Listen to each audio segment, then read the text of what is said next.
तेजस्विनावधीतमस्तु मा विद्विषावहै। ॐ शान्ति शान्ति शान्तिः।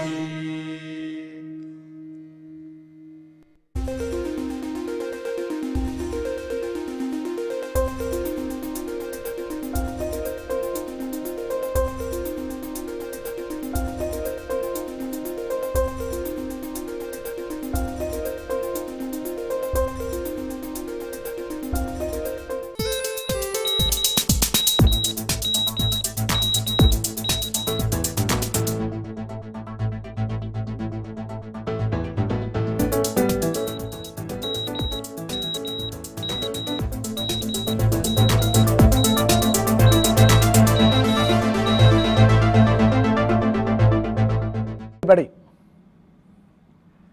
So in our series of lectures on basic electronics, learning by doing, let us move on to the next lecture. Before we do, as usual, we will look at topics that we learnt during the previous lecture. You might recall that we discussed the basic principle of integrated circuits, how integrated circuits are developed, formed, and then operational amplifiers, some of the characteristics of an ideal and a typical operational amplifier, and the concept of feedback, and we also derived an expression for the gain of an amplifier with negative feedback, which is one of the very important aspects of electronics. Now let us, before we move on to the next topic, it will be good to recall the typical characteristics of the operational amplifier once more, both the ideal and a typical op amp, which is a very popular one, 741. So if you look at the open loop gain, which is called AOL, the symbol, the screen, the ideal op amp has got infinite gain, very large gain, whereas a typical 741 has got a gain of 100,000, which also is a very large number. If you look at the unity gain frequency, you can, that means it corresponds to a bandwidth with gain 1, you would find for an ideal operation amplifier it is again infinity, and for 741 it is 1 megahertz, 10 to the power of 6 hertz. So from 0 to 10 to the power of 6 hertz, the amplifier will have reasonably constant gain of about 1. The input resistance, if I look at it, for an ideal op amp it is again infinite and infinite, and for an operational amplifier, typical operational amplifier 741, it is about 2 megohms typically.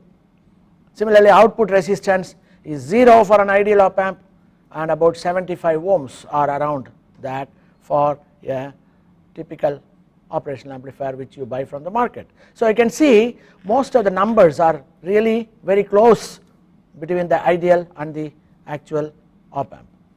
There are other characteristics that also we saw, we did not discuss in detail about them, we will perhaps do it in the course of next couple of lectures.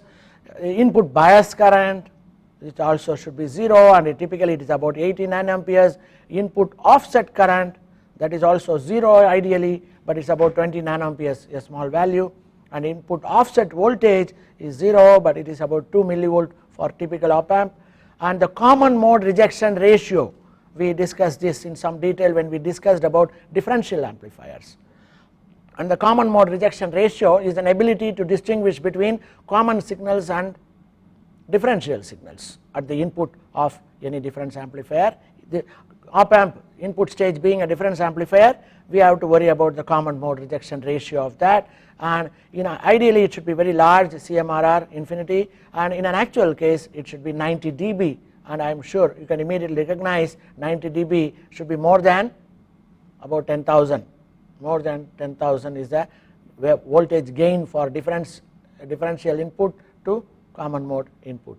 The gain AD by AC is what is called a CMRR, and that is nearly 10,000, 10 power 4, 10,000 and large. We also saw in the previous lecture about negative feedback, how negative feedback is very important for control applications, and in an amplifier when we say negative feedback, what we mean by that? We take a portion of the output voltage and feed it back at the input, and when we feed it back, we try to feed it back at opposing phase, not in phase with the input signal, and therefore it is called a negative feedback. So this negative feedback, if you recall, we derived an expression for the gain with negative feedback, V output by V input, V output by V input, the negative feedback is inside the amplifier, and therefore that new gain I call that AF, which is the gain with feedback. So this is related to the intrinsic gain A of the amplifier by this expression which we derived last time also. I have shown here the mathematical steps. So AF, the gain with feedback, is equal to the gain without feedback, A divided by 1 plus A beta, where beta is called the feedback ratio. What is the proportion of the output voltage which is given at the input? This is called feedback ratio. It is usually less than 1, and so A beta will be a very large number, right? When if you, in an ideal case, when you have A tending to infinity, limit A tending to infinity, this expression will become 1 by beta, that I also explained to you last time. Limit A tending to infinity, this will reduce to 1 by beta, and that means beta is in the hands of the user of the op amp. He can choose proper network for the feedback, by which you will be able to completely decide the property or the behavior of the amplifier by using the external resistors, capacitors. That is why we want to have as high a gain as possible for the operational amplifier. That is why we want to have the gain of the amplifier to be around 100,000 or more. In the ideal case it is infinity, because then it becomes very convenient. The characteristics of the op amp itself is not the deciding factor, but the external resistors components that I use for the feedback network I can control, and thereby I can control the behavior of the amplifier. This is a very important concept, and you would see in this lecture and the next one also I will keep stressing about this point, and I will show you how this comes about. So let us look at some of the important thing. I generally mentioned about feedback, negative feedback. That means a portion of the output is connected in phase opposition to the input. That does not tell you what is it that I sense at the output and what is it that I give at the input. I sense something from the output and a portion of it I give at the input. Now you have several choices. For example, the output, I can sense the voltage, the output voltage, and feed it back as also a portion of a voltage at the input. So I can sense a voltage and give a voltage at the input, a fraction of that voltage in phase opposition. The other way, I can sense a voltage and give it as a current at the input, or I can sense the current at the output and give it as a voltage. So you can see there are 4 different ways in which I can take a portion of the output and give it at the input. These 4 different configurations of feedback is what is very important for us to learn about in this case, and I have shown you in this picture on the screen the 4 different configurations. For example, in the first one, you sense the voltage because you are connecting them, your beta, the feedback network, you connect in parallel to the output points, and therefore you are actually sensing the voltage at the output point. So you sense the voltage and you give also a voltage here in series with the input terminals of the amplifier. Therefore voltage series is what some people call this type of a feedback, voltage sensed and given in series. If you look at the second picture, you can see the voltage is again taken here because it is taken in parallel at the output, and it is also given in parallel at the input terminals. Therefore the input voltage at the terminals of the amplifier and the feedback voltage are actually connected in parallel. The 2 networks are in parallel, therefore this is a shunt. So voltage given as a shunt at the input. So this is a second configuration. Similarly, you can sense the current in series if I put something in series, the same output current will have to flow through the beta network also, and therefore this is a series connection, whereas in the other case it is a parallel connection. You connect in parallel to the output impedance of the amplifier the network also in parallel, and therefore this is a series connection. If I connect a series, then the current is a constant in a series circuit, voltage is constant in a parallel circuit, we have seen that also. So this series current generates a voltage, and that voltage is fed back at the input. So this is called current connected as a voltage in series, and the other one you sense again the current and give it as a in parallel, therefore in shunt. So current shunt feedback. So you have 4 different types of feedback configurations possible for a given amplifier, voltage amplifier like an op amp. So in an op amp we can implement these 4 different types of feedback circuits. All of them correspond to negative feedback, and all of them will correspond to a very good nice circuit which is very useful for several applications. We will see it now. So what I am now going to do is take one by one each of these feedback configurations and try to explain to you what is the consequence of this feedback configuration on the effective output resistance of the amplifier and the effective input resistance of the amplifier. So you have to remember that every amplifier can be drawn as an equivalent circuit with an input resistance Ri and an output resistance R0 in series with a voltage source which is actually AOL times V epsilon. This is a voltage source which is taking care of the gain factor of the amplifier, which is in this case the open loop gain. I have not shown this because I am trying to look at in terms of the Thevenin's equivalent circuit, and therefore the voltage source is short here, and what you see here is only the output impedance R0.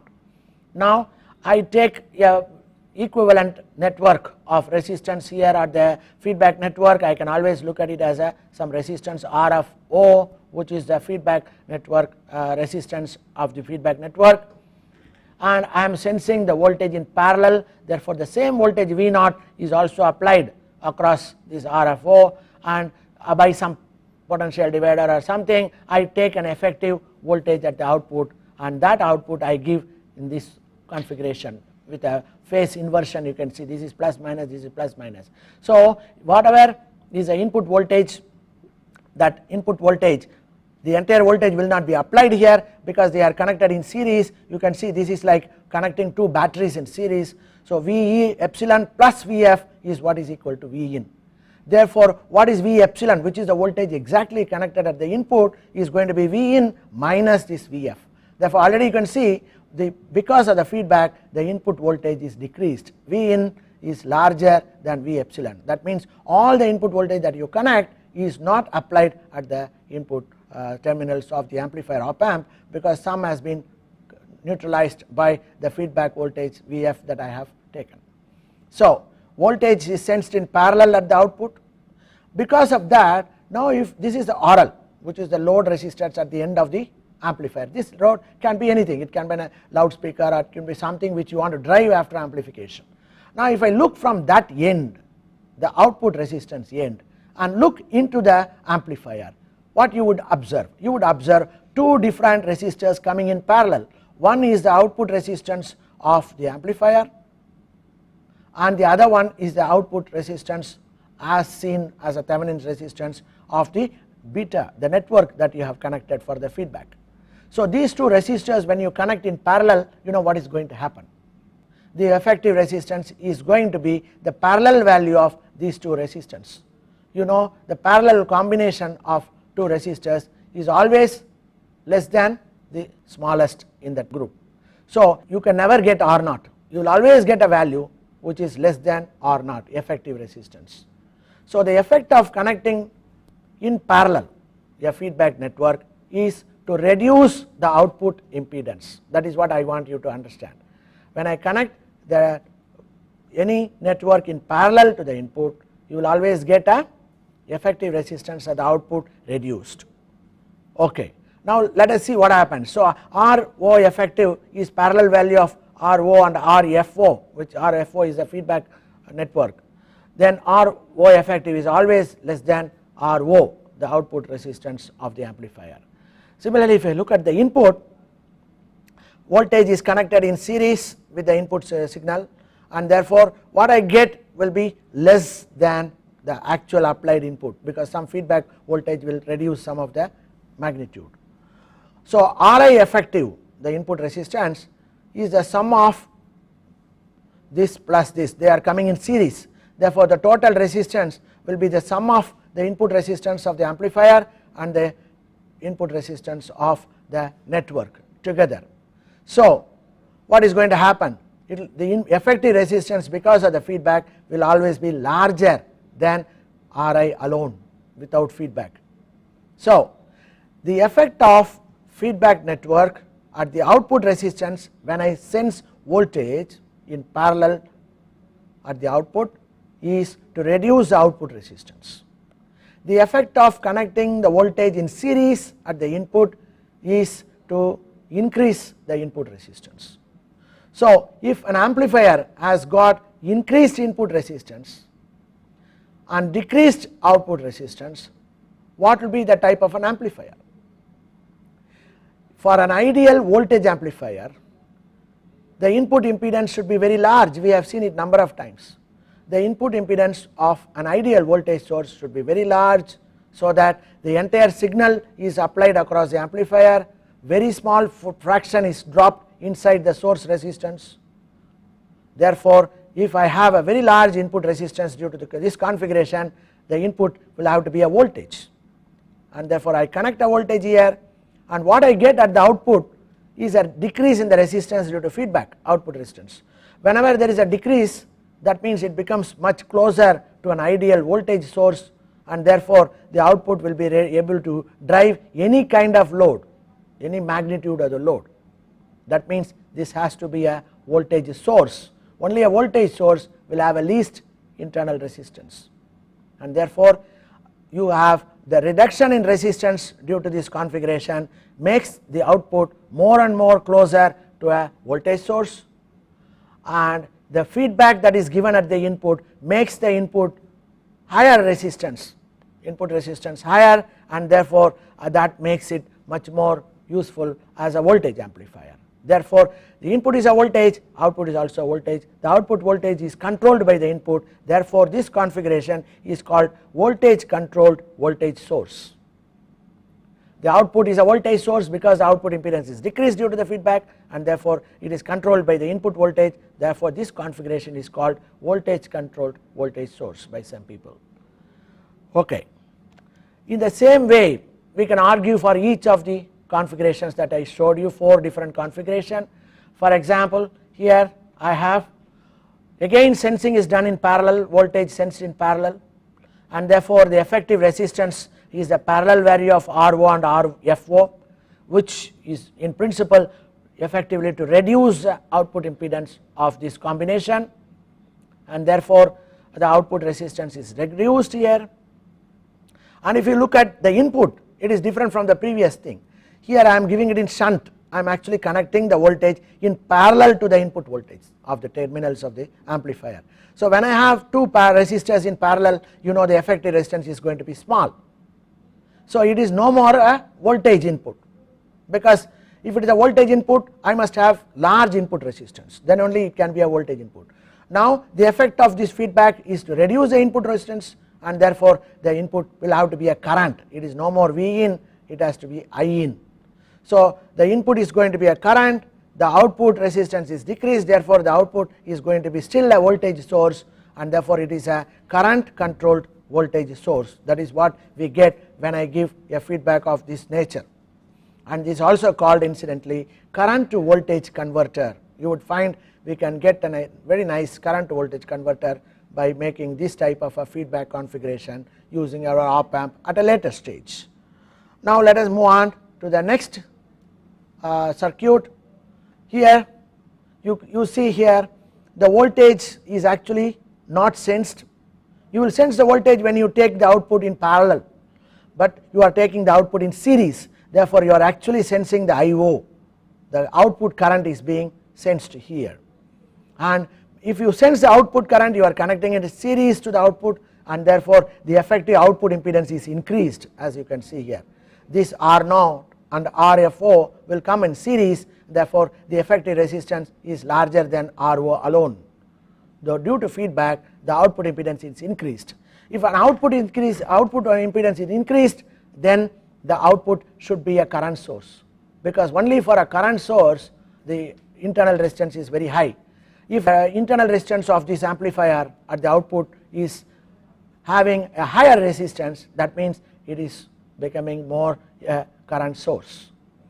If you look at the input, it is very similar to the first configuration we saw. We are giving the feedback voltage in series with the terminals, and therefore the effect is to reduce the effective input voltage connected to the amplifier, and therefore this will increase the effective input resistance, because here also it is coming in series, and therefore when I connect two resistors in series the effective resistance should be larger, and therefore resistance is increased at the inputs, resistance is also increased at the output.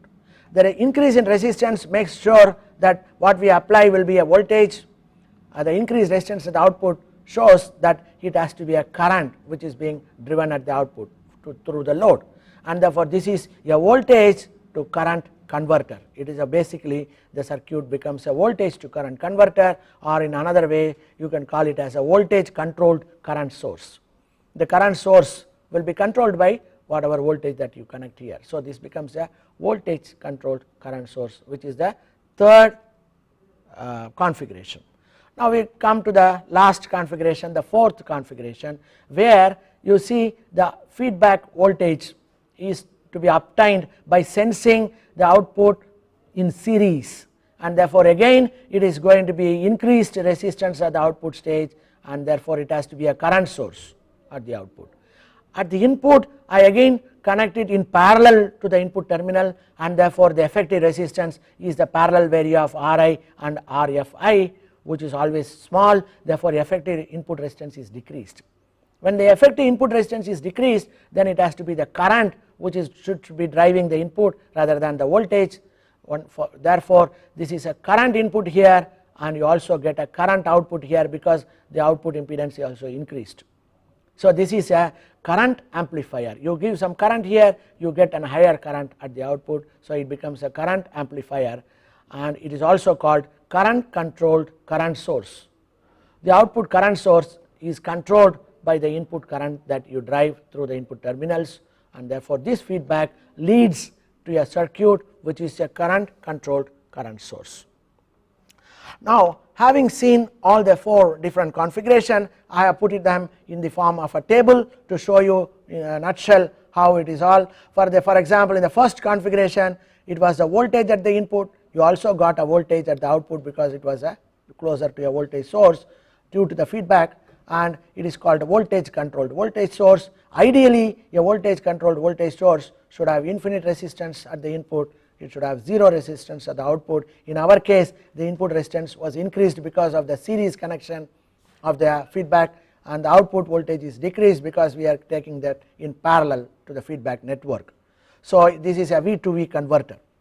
In the second circuit you have a parallel connection, and therefore the input resistance is reduced, and therefore it becomes a current drive, and at the output is again the voltage because you are sensing it in parallel, and therefore it is a current controlled voltage source, and an ideal current controlled voltage source should have zero input resistance and zero output resistance, and it becomes a I to V converter. The third circuit is a V at the input, I at the output, it becomes a voltage controlled input source, and it will have infinite resistance at the input corresponding to voltage, and it will have an infinite resistance at the output corresponding to a current source, and therefore it becomes a voltage to current converter or V2I circuit. The last one is basically current controlled current source, and ICIS, and it will have high input, zero input impedance and very high output impedance, and it becomes a current controlled current source. Right. In an actual case, when we discuss with a normal op amp these four configurations I would like to discuss, then you would find each one of them will turn out to be a very nice amplifier, almost an ideal circuit. First one will be an voltage amplifier, second one will be a trans resistance amplifier because the transfer function has got dimensions of resistance, output voltage by input current gives me resistance, therefore this is a trans resistance amplifier, and the third circuit is going to be a conductance. I output divided by V in, voltage by current is resistance, current by voltage is conductance, therefore this is a 1 by R value I will get for I out by V in, which I call GM, and this is a transconductance amplifier, which is also very useful in different applications. And the last one is a current amplifier, and the ratio appears to be the same as what you get in the first case for the voltage amplifier, 1 plus R1 by R2. We will take different configurations. I will explain to you what is this R1 R2, where from it comes, but this is in general the 4 different circuits that you get from a single op amp by simply connecting 1 or 2 resistors in the feedback network. So that is the greatest advantage, and you can see these voltage amplifier, transconductance amplifier, trans resistance amplifier, current amplifier are almost very close to an ideal current source, current voltage, current amplifier, voltage current source, etc., because of the very good characteristics of the op amp in the integrated circuit form. That is why we discuss about that in detail. So having done that background on the negative feedback, how different configurations can be connected and all that, let us focus on one of the op amp which is very popular, which is very easy and not very expensive. It is very cheap, you can buy in the market for about 10 rupees or so, and therefore this is the 741 operational amplifier. In fact, it is what in 1965 a company called Fairchild Semiconductor introduced the mu-A 709 as their first operational amplifier, which was very widely used, but it had several disadvantages in terms of frequency compensation and all that, and therefore they brought out a more improved design of the same, and which they called mu-A 741, and it is very easy and inexpensive to use, and therefore this has become a great success. Many people use this for different, you have hundreds of different types of operational amplifier to be used at different situations. So we will have look at that at some stage. Now if you look at the 741 itself, it has got different specification. For example, you can buy a 741, you can also buy a 741C. You would find 741C will be cheaper than 741.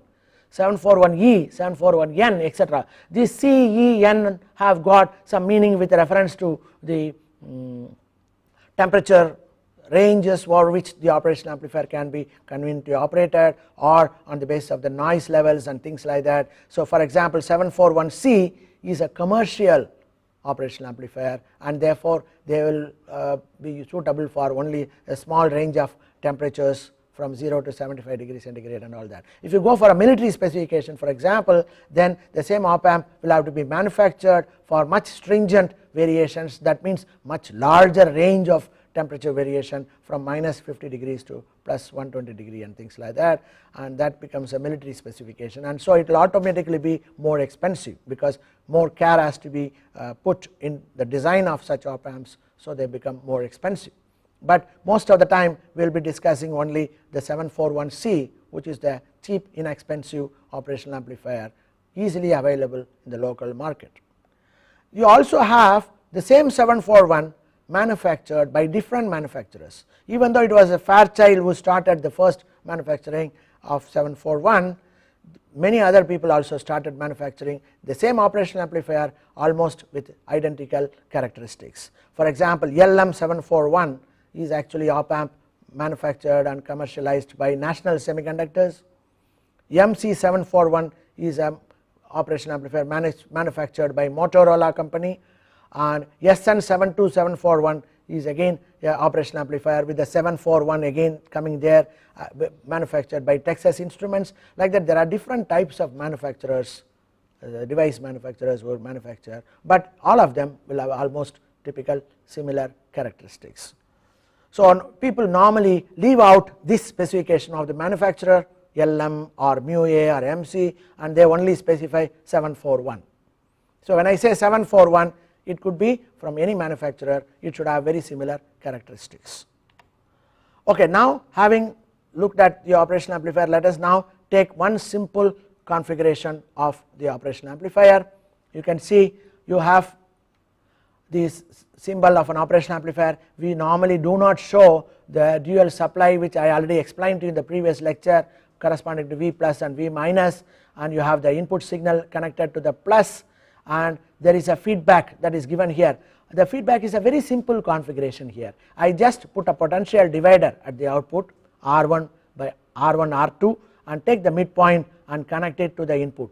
So what I have effectively done is I have divided the output voltage into two parts, one across R1 and one across R2, and the voltage developed across R2 is applied in series with the input voltage, you can see in phase opposition, and therefore what you can get here will be a reduced voltage. That is the effect of feedback we have already discussed. And therefore what is this V2 or Vf, which we normally call Vf, is nothing but R2 divided by R1 plus R2 times V output. This is the RL, this is the V output, so you have taken that by sensing the output voltage, and therefore this is the feedback that you are giving. The most of the op amps have very large gain, extremely large gain, and very high input impedance Rin, and very low output impedance even without any feedback. For example, the 741C has a 100,000, I already gave you the typical table. R input is about 2 mega ohm and R output is 75 ohm. But now what is going to happen with the feedback, we will try to understand. So what you have here, is the feedback voltage Vf or V2 in this case is R2 divided by R1 plus R2 times V output, and this R2 divided by R1 plus R2 is effectively the beta that we represented in our other circuits. We always said the feedback ratio here is beta, it is always less than 1, you can see. So V2 is beta times V out, right. We have assumed R2 and R1 only are existing, all the other things are not existing. We have an input resistance here, etc. Therefore there is an assumption here, and the assumption is that R input of the amplifier is very much larger than R2, and therefore it is the R2 which decides everything when they come in parallel. So this is also true most of the times. Otherwise you have to use a very rigorous expression for beta, which is R2 parallel Rin divided by R1 plus R2 parallel Rin to take care of the parallel value of R2 and Rin, right. So the error voltage to the amplifier, what I mean by error voltage is the actual voltage or the difference in voltage between the input voltage and the feedback voltage is what I call error voltage, and which is the exact voltage which is applied across the input terminals of the operational amplifier circuit. So V epsilon, I call that V epsilon, is nothing but V1 minus V2. We will go back and look at the V1 minus V2 is what I have here. So V1 minus V2 is, because it is negative feedback, it is minus V2, so V1 minus V2 is V epsilon, and that V1 is V input itself. V1 is basically the input voltage coming from the source. V2 is beta times V output because it is a feedback voltage.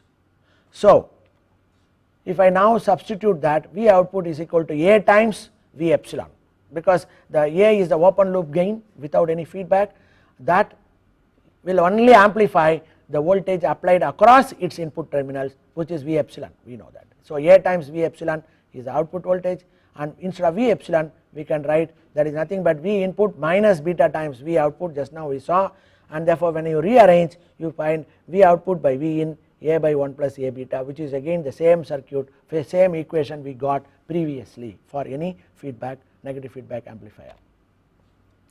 Okay, the product A beta is actually called the loop gain. For a non-inverting voltage feedback, this is a non-inverting voltage feedback to be affected, the designer must deliberately make the loop gain very much larger than 1, which is also true in our case, because A is going to be 100,000, beta is going to be maybe 0.5 or something, whatever it is, the number becomes very large, and therefore A beta is very large compared to 1, and therefore V output Vn, then it will become almost equal to 1 by beta, and beta is this case, because we have used a simple potential divider, beta is R2 divided by R1 plus R2, and 1 by beta is the reverse of this, inverse of this, which is R1 plus R2 by R2, which can be rewritten as 1 plus R1 by R2. So this is 1 by beta, and this is the V output by V in, which we call the gain of the effective amplifier with feedback.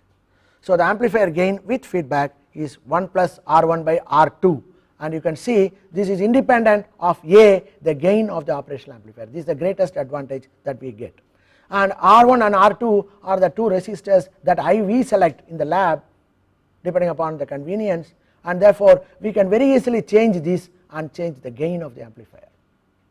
So it becomes very convenient to increase or decrease the gain by simply changing two resistors R1 and R2 by using a very effective negative feedback configuration that we discussed. So that is the advantage of this.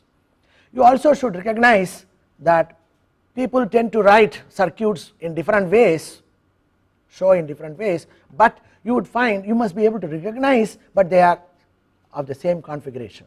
For example, these two circuits that I have shown on the screen appears as though they are two different circuits, but if you carefully observe, they are two identical circuits. You can see that the negative end is actually used for the feedback R2 and the R1 is connected to ground. Therefore this is R2 plus R1 which is connected in the feedback loop, and that is connected to the negative point, therefore there is a negative feedback. The same thing, the way we showed just now, is R1 R2 put at the output as a potential divider and the middle point is connected to V minus. So this and this are exactly identical. We have only interchanged the amplifier, flipped the amplifier about an horizontal axis by 180 degrees. So this is V in, here also the V in is connected to the plus terminal, here also the plus terminal, and the output voltage is measured across the output terminal of the amplifier. So these two configurations are identical. In books you would find some people show it like this, some people do it like this. It does not matter as long as they have given the negative feedback correctly and they were applying the input at the plus terminal and measuring the output corresponding to the output terminal. Right, having seen that, let us just quickly take a simple example of a 741C which has got 100,000 gain. What is the closed loop gain? If V in is equal to 1 millivolt, what do the output error voltage equal? So in this case the resistors values are given, it is 2 kilo ohm and 98 kilo ohm. So beta will be R1 is 2 kilo ohm, R2 is 98 kilo ohm, so 2 kilo ohm by 100 kilo ohms, that is equal to 0.02, that is a beta factor. So the smaller the beta, 1 by beta will be much larger, it will be 50. So the closed loop gain is 1 by beta and that is around 50 for this circuit.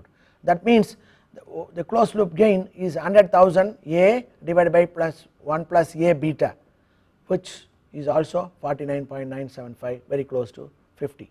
And therefore you see whatever way, whichever expression you use, ultimately the correct number comes out. So therefore we say 1 by beta is a good enough approximation for the closed loop voltage of an amplifier that uses non-inverting voltage feedback. And this is called a non-inverting voltage amplifier because as you can see the input is given to plus terminal and between the output and the input there is no phase difference, therefore the output will be in phase to the input and therefore it is called a non-inverting amplifier. If I have to give to the negative terminal of the input for the op amp, there will be a phase difference between the input and output. In this case there is no phase difference, therefore it is called non-inverting amplifier. A non-inverting amplifier is almost close to an ideal voltage amplifier. So if V in is equal to 1 millivolt, the output voltage is gain, closed loop gain multiplied by V in, 50 multiplied 1 millivolt, you get 50 millivolt. And so what is the voltage that is exactly applied at the input? This is a 50 millivolts is the output voltage. So if I divide that by 100,000, I will get the V epsilon, the voltage which is exactly applied at the input terminals of the op amp, that is found to be 0.5 microvolt, you can see that. So it is a very small voltage that is only applied out of the 1 millivolt, there is only 0.5 microvolt applied across the input terminals. So the same configuration is shown here to bring about an idea to you that this not only, even though the gain has decreased from 100,000 to 50 in the previous example for example typically, but you do not have to worry, I already mentioned to you this decrease in gain comes out as an increase in features corresponding to a good amplifier like the input resistance, output resistance, bandwidth, distortion, etc. Therefore, what it is amounting to is that the gain of the feedback, gain of the amplifier becomes something like a deposit in a bank with which you can take risks and buy different things in the market without any worry, because you have a lot of credit on your bank. You can go and do several things boldly, take bold steps financially. In the same way, when you have a very large open loop gain, then you have by sacrificing that large gain by some factors, you will be increasing the other features outside. That is what I wanted to show you. For example, the input resistance with closed loop gain will become much larger than the input resistance without feedback. The output resistance will become much smaller than the output resistance without feedback, etc. Now, how do you show that? I hope you can remember, V input is V epsilon plus beta V output. That together only is that. Therefore, V epsilon is V in minus beta V output. That is what we already saw. So, V in is V epsilon plus A beta V epsilon, because V output is A times V epsilon. That is equal to 1 plus A beta V epsilon. Now, V epsilon is actually responsible for sending an I in through the R in, the input resistance. So, V in is 1 plus A beta times I in into R in. V epsilon, I can write it in that way, where R in is the input resistance, and so V in by I in is equal to 1 plus A beta into R in, where R in is the input resistance of the amplifier op amp. So, V in by I in is that new input resistance. I apply from my source V in and it results in a current I in. This current is now a reduced current because of the feedback voltage. Therefore, V in by I in should be much larger than what it was without feedback. That is exactly what you are getting at the right side. You can see the input resistance which was there before is multiplied by a very large factor, which is 1 plus A beta, the loop gain. So, the A beta is a very large number compared to 1, therefore, it is multiplied by a very large number, and therefore, the effect of feedback is to increase the input resistance by several orders of magnitude, 1 or 2 orders of magnitude. So, the ratio output resistance R in, this I call R in CL, CL means closed loop. So, input resistance with closed loop is equal to 1 plus A beta R in. So, you find the input resistance is increased by a factor which is 1 plus A beta, that is the factor by which the gain was decreased. The feedback gain is A by 1 plus A beta, it is decreased by 1 plus A beta times, and here it is increased by 1 plus A beta times. That is why we still go for negative feedback, even though it reduces the gain, it improves the input resistance. Similarly, it improves the output resistance also. It can be shown R output with closed loop will be R output by 1 plus A beta.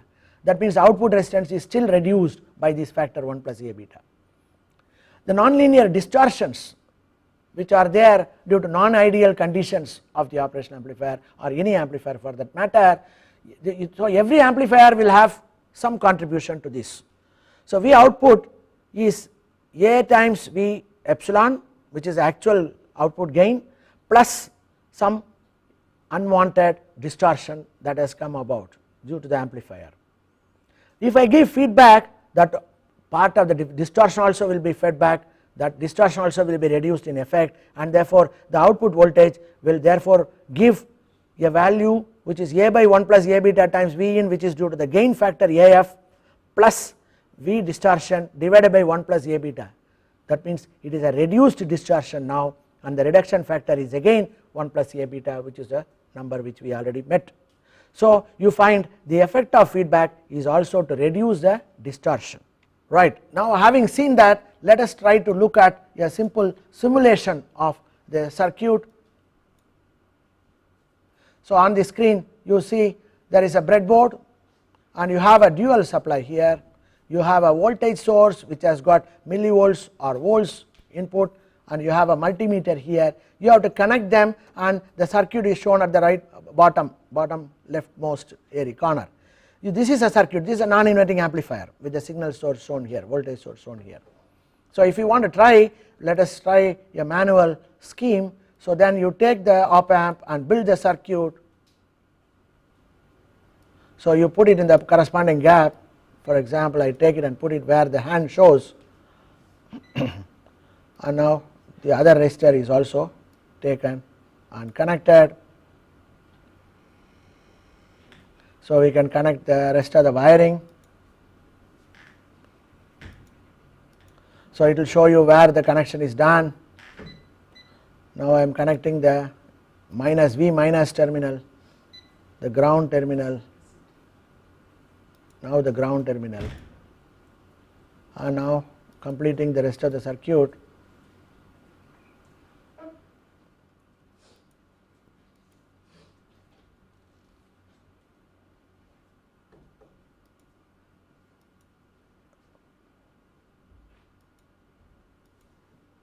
This is the way you will do it in the lab by wiring the circuit. Right. Now we connect the multimeter output terminals to 6 and also the ground point to the ground of the multimeter. So the multimeter is connected, everything is, now I have to connect the voltage source, and you would find I have connect now the voltage source and the ground point of the voltage source. So the wiring has been completed. Now we will switch on the power supply and the voltage source and the multimeter, everything is now ready, and I will select millivolts. So if I increase this, I can increase the millivolt source at input. So I give about 100 millivolt, and you can immediately see the output is 1.1 volt. So if I increase to 200 millivolt, it becomes 2.2 volts. Why is it so? Because R2 is 10K, R1 is 1K, so 1 plus R2 by R1 is 1 plus 10 by 1, which is 11. So 11 times 200 is 2.2 volts, 200 millivolt. So 11 times 300 millivolts is 3.3 volts, etc. So if I keep on increasing, you will see correspondingly the output voltage is also increasing proportionally by the gain factor, right. So having seen that, let us now move on to the table, and I have an actual circuit, the same circuit wired on a breadboard, and I will try to explain to you how this works.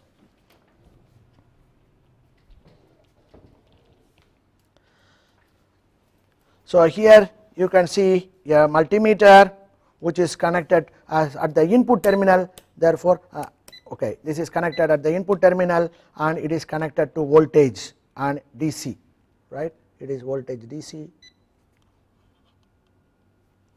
and this is a millivolt source. This is a voltage source where I can change the input voltage using the dials from some 100 millivolt, 200 millivolt to several volts, and that is connected to the input of the amplifier, and I have a dual supply here, and these are the 3 terminals for the plus, minus and the ground. The green one is the ground, red one is the plus VCC, black one is the minus VCC. This is a dual supply, and you also have one more multimeter which is for measuring the output voltage, that is why it is called V output. So you have the circuit here, and to clarify I have given the circuit also here in the circuit diagram. You see here it is exactly the same non-inverting amplifier. The minus input is connected through R1 to the ground, and the R2 is 10K here connected to the output, and this is the voltmeter, and you have the VCC plus minus and the ground connected. This is the voltage source V in that is connected, which is here. So if you look at carefully at the op amp, there is the op amp 741, and you can see the 7 terminal is for the V plus, that is connected to the red wire, and the red wire goes to the plus of the dual supply. And similarly the bottom 4, the pin number 4 is connected to by a small black wire to the negative terminal, and this black wire goes to the negative V minus of the dual supply, and the green wire is actually connected to the ground of the voltage source, and this R1 and R2 are seen, and it is very similar to what you saw on the simulation on the screen. Now if you look at the dial here, I am sure you are able to see that it is about 100 millivolts. This is about 100 millivolts that is obtained from this voltage source. It is connected in parallel to the voltage source at the breadboard, and therefore it reads 100 millivolt. And after amplification you see some number here I am sure you are able to see that it is 1.13. So the gain is R1 plus 1 plus R2 by R1, that is 11, and therefore 11 times 100 millivolt is 1.1 volt. That is what you are getting here, which is what also we got in the actual simulation. Now let me change the 100 millivolt input by using this dial to 200 millivolt. Now the input voltage is changed to 201 or so, and now let us see what is the output voltage you observe in the V output voltmeter. You would find that shows 2.25, the 11 times 200 millivolt. When I now increase the input voltage to 300 millivolts, you can see on the dial it is reading 300 millivolts, and correspondingly at the output voltage you see 3.37 volts. So you may be wondering why I am getting not exactly 3.3, not exactly 11 times, but slightly larger than 11 times.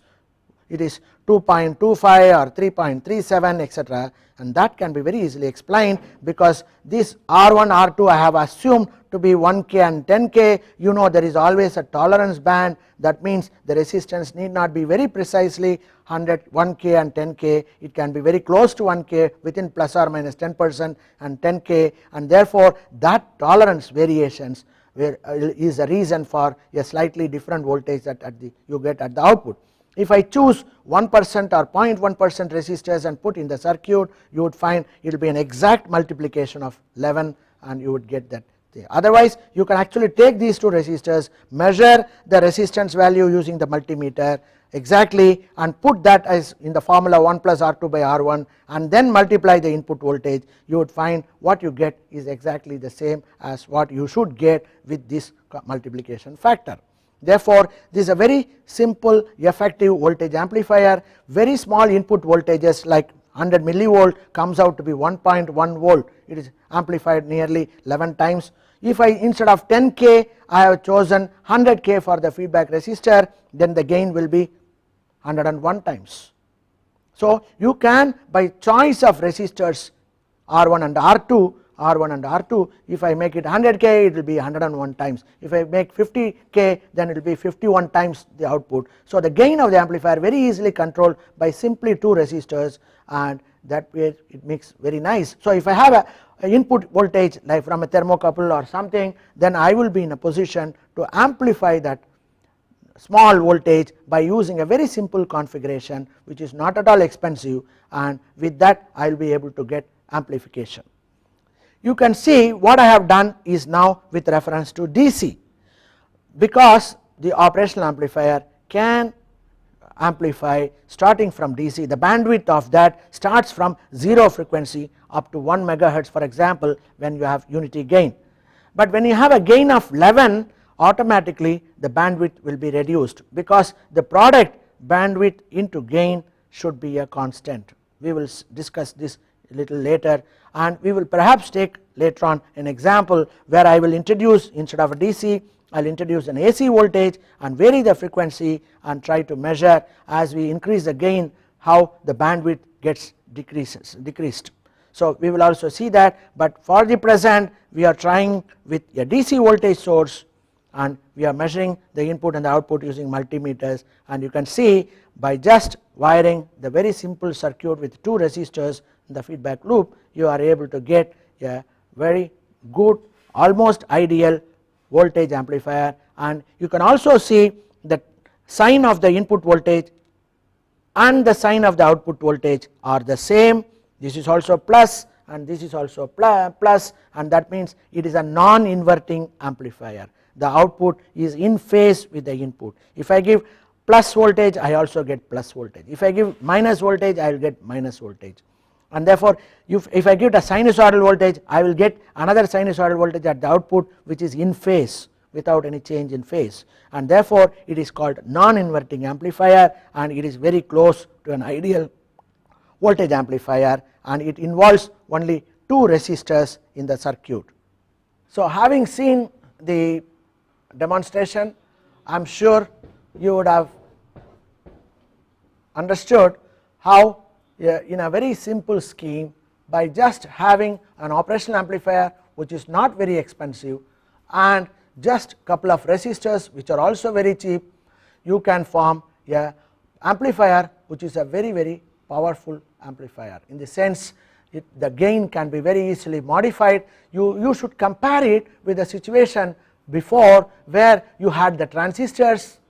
You cannot get this high gain 11 or 100 or 50 in a moment's notice. By just switching some resistors you are able to get different values of the gain, and you would also observe that the same circuit, if I have to do it with transistors, it is much more complicated, because the transistor is a more non-ideal device, whereas an operation amplifier is very close to an ideal device, and therefore you would find the design of the transistor amplifier is much more complicated, and that is why you have to use a H parameter or R parameter or a Z parameter, and you have to have lot of approximations and then analyze the circuit and then design, and then finally you may find that the design will not lead you to very high gains unless you have multiple stages. Of course in the operational amplifiers also there are multiple stages, but everything is integrated into a very simple small area of silicon chip, and the gain of the amplifier is 100,000 even when you buy as a one single device. Therefore by just using couple of resistors externally you can make any value of gain, and the larger the gain you sacrifice, for example from 100,000 we have come to 10 gain in the example. That means you have sacrificed nearly 10 to the power 4, a gain of 4 orders of magnitude you have decreased in the gain. That will improve the input resistance by 4 orders of magnitude. So your 2 megohm will now become 20,000 megohm. Your output resistance 75 ohms will become 75 divided by 10,000. So every one of the features of the amplifier will be improved by that 10 power 4, which is the value of the gain that you sacrificed. So you find a simple feedback amplifier, negative feedback amplifier, can lead you to a very effective good voltage amplifier by just simple connection with couple of resistors. So we will see in the next lecture about the rest of the feedback configurations, and they also how they lead to a very good close to an ideal current to voltage converter or voltage to current converter or current amplifier. Thank you.